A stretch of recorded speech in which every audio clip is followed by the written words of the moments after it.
terkait dengan relaksasi pembayaran iuran jaminan sosial ketenagakerjaan atau Jamsostek. Izin prakarsa penyusunan RPP sudah diberikan.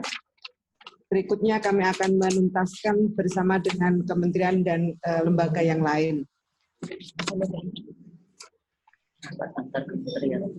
Kami akan melakukan rapat panitia antar kementerian dan selanjutnya adalah proses harmonisasi di Kementerian Hukum dan HAM. Mudah-mudahan tidak dalam waktu yang lama bisa kami selesaikan. Substansi yang diatur dalam RPP adalah yang pertama penyesuaian iuran dilakukan terhadap program JKK, kemudian JKM dan jaminan pensiunan. Untuk keringanan iuran untuk program JKK dan JKM, kemudian untuk program jaminan pensiunan berupa penundaan pembayaran. Kemudian program JHT tidak termasuk di dalam relaksasi. Yang berikutnya besaran iuran. Untuk besaran iurannya, iuran JKK bagi peserta penerima upah, iuran JKK akan dibayarkan sekitar 10% seperti yang disampaikan oleh Pak Menko tadi dari iuran normal. Kemudian iuran peserta bukan penerima upah, iuran JKK-nya juga sebesar 10% dari nilai nominal tertentu dari penghasilan peserta sebagaimana ini tercantum dalam PP nomor 44 tahun 2015. Kemudian bagi pekerja pada perusahaan sektor konstruksi, iuran JKK sebesar 10% dari sisa iuran yang belum dibayarkan.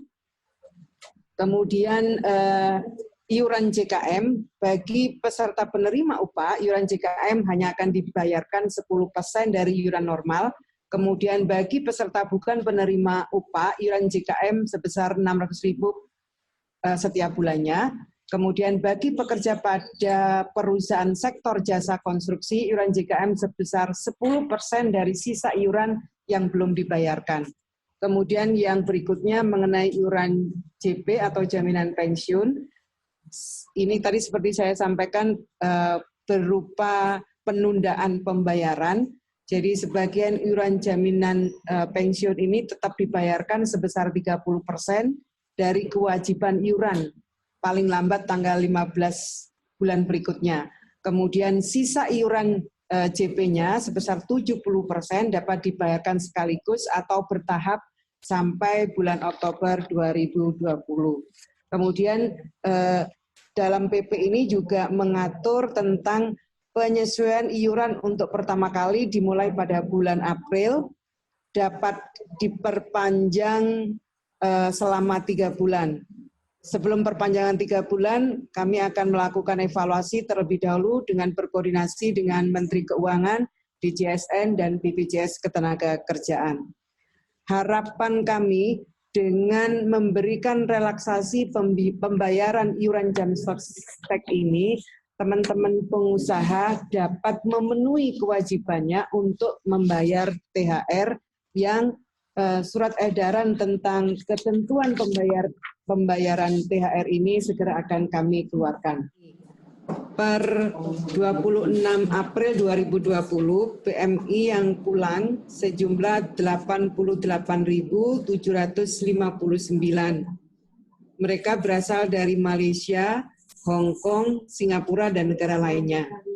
Dalam bulan Mei akan ada atau kita prediksi jumlah PMI yang akan pulang ke Indonesia 16.812.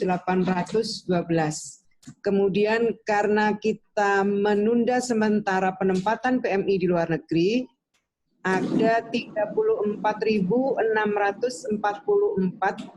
CPMI yang tidak bisa berangkat. Nah, apa treatment yang dilakukan oleh pemerintah? Yang pertama, kepada mereka akan kami usulkan untuk mendapatkan manfaat program Kartu Prakerja.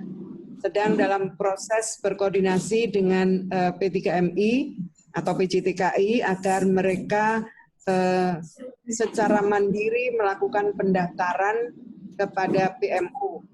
Dan kami akan memfasilitasi data yang ada pada Kementerian Ketenagakerjaan akan kami serahkan kepada PMU. Kepada teman-teman PMI yang pulang, sebagaimana program reguler yang kami lakukan adalah yang pertama tentu kami akan mengkoordinasikan dengan teman-teman Dinas Ketenagakerjaan. Kami memiliki program yang secara reguler berjalan, antara lain program padat karya produktif, padat karya infrastruktur, kemudian program pelatihan-pelatihan yang akan terus dilakukan secara offline sambil menunggu kondisi COVID-19 ini kembali normal. Kemampuan mengcover mereka itu dari dana yang ada di Kementerian Ketenagakerjaan, insya Allah kami bisa mengcover sekitar 223.035 peserta, baik melalui program-program perluasan kesempatan kerja maupun program-program pelatihan yang ada di balai-balai latihan kerja. Jadi pertama kami akan masukkan dalam program Kartu Prakerja, selebihnya akan kami treatment melalui program-program yang ada di Kementerian Ketenagakerjaan. Kemudian sampai hari ini memang belum ada data perusahaan yang menyampaikan tidak mampu memberikan THR. Memang banyak sekali yang menyampaikan secara lisan tanpa disertai dengan data. Mereka menyatakan ketidakmampuannya, tapi dengan harapan pemerintah memberikan relaksasi pembayaran iuran jam sostek. Jadi kalau harapan kami, sekali lagi saya sampaikan, jika relaksasi itu dapat kami berikan, maka kami tetap berharap teman-teman pengusaha mampu memenuhi kewajiban pembayaran THR tersebut. Dan sebagaimana biasa, kami juga membuka posko pengaduan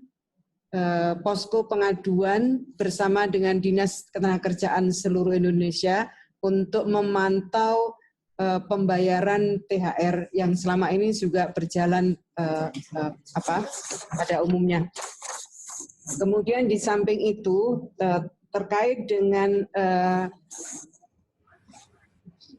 situasi perusahaan-perusahaan dalam merespon kondisi pandemi COVID-19 ini, kami setelah mengeluarkan surat edaran Menteri Ketenagakerjaan, kami membuka posko K3 Corona sebagai pusat informasi baik bagi pekerja maupun bagi pengusaha untuk melaporkan kondisi perusahaan di seluruh Indonesia.